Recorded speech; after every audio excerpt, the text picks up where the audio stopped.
Look, watch the oscillator under this chart. It's red and the market is in a straight downtrend. No argument about it. Price is just falling. And that right there is the core of the whole day trading strategy I'm showing you. Then the oscillator goes white, flattens out, and look at what price does. It goes sideways, nothing. No direction. It's like the market's holding its breath. Then red again, and boom, another leg down starts. Then white again, another flat stretch. Then green, and this time price rips up into an uptrend. That's not a coincidence 4 times in a row. That's an indicator telling you before the move happens whether the market is about to trend or just chop sideways and waste your time. And I'm gonna show you the actual system, not theory, real trades, real wins, real losses. So, indicator 1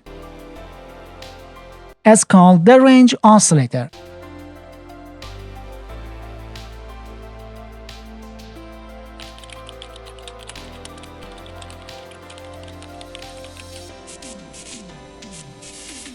And here's what it's actually doing under the hood. No fluff. It's measuring how the price is trading away from its own equilibrium relative to volatility. And it's colored that distance for you. Red means bearish pressure, green means bullish pressure. And there's the middle zone, where it's basically saying nothing's happening. This is chop, which, okay, that alone is already useful, right? You now know when not to trade. But here's the problem. It tells you momentum and direction. It doesn't tell you where. It doesn't give you a line, a level, a spot on the chart to actually build a trade around. You know direction. You don't know location. And that's the gap, is where most people either enter way too early into the chop or way too late after the move's already gone. So look, here's the whole thing laid out. 2 indicators, 4 rules, 1 risk framework. And by the end of this, you'll be able to look at the chart cold and know exactly when to wait and exactly when to pull the trigger. But we're not there yet, because indicator 1 alone isn't the system. It's half of it. That's what indicator 2 solves. And honestly, that's the trading view indicator that made the whole system click for me. It's called the HLOTT, high and low optimized trend tracker. And instead of one moving trend line, it plots 2, an upper one and a lower one, with the flat zone in between, where the developer's own advice is literally do nothing. This is chop.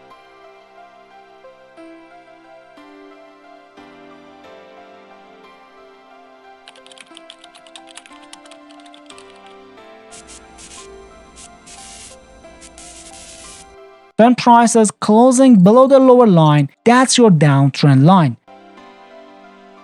Structurally, when it's above the upper line, that's uptrend.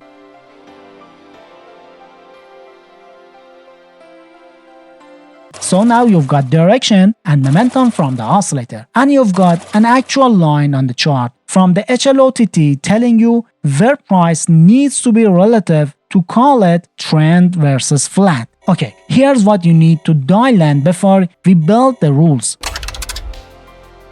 Minimum range length 200.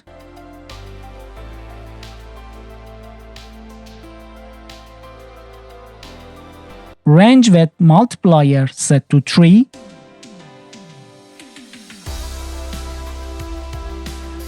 And the weak bullish and weak bearish shades both switch to white instead of their default colors.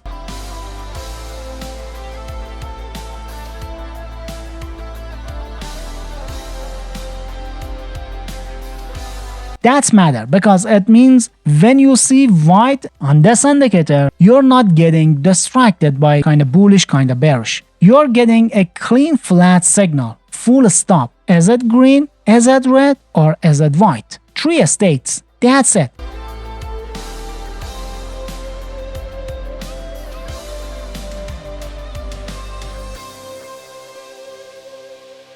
HLOTT left on default. No changes needed there. 2 indicators, settings locked. Now the actual rules. Quick. 1% max risk per trade. No more.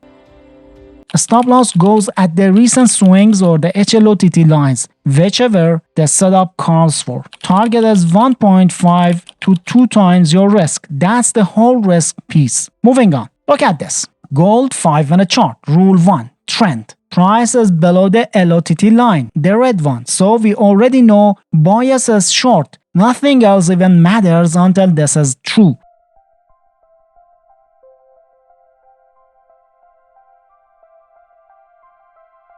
Rule 2. Pullback. Price pulls back up toward the HLOTT line. But here's the part people skip. For this pullback to account, price actually has to reach and touch the HLOTT line, the upper one, not just drift toward it. Touch it. If it doesn't reach the upper line, this isn't a valid pullback yet. You wait.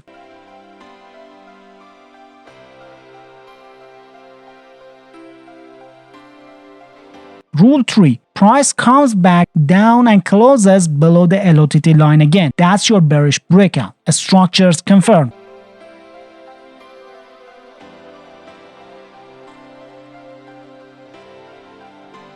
Rule 4. And this is where the oscillator earns its spot. Does it drop below -100 and turn red? If yes, that's a bearish confirmation. That's high probability momentum lining up with your structure. All 4 boxes checked. Sell.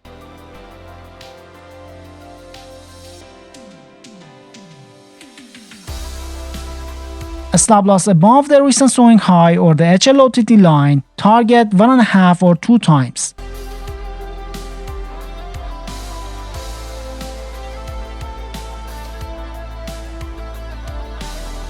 Same chart, flip it, buy setup. Same 4 rules in reverse. So I'll go quick since you already know the logic. Price above the HLOTT, trends up. Pull back down, but it has to actually reach the HLOTT line to count, not just drift near it. Price breaks back above the HLOTT line, bullish breakout. Oscillator confirms, pushes above positive 100, turns green.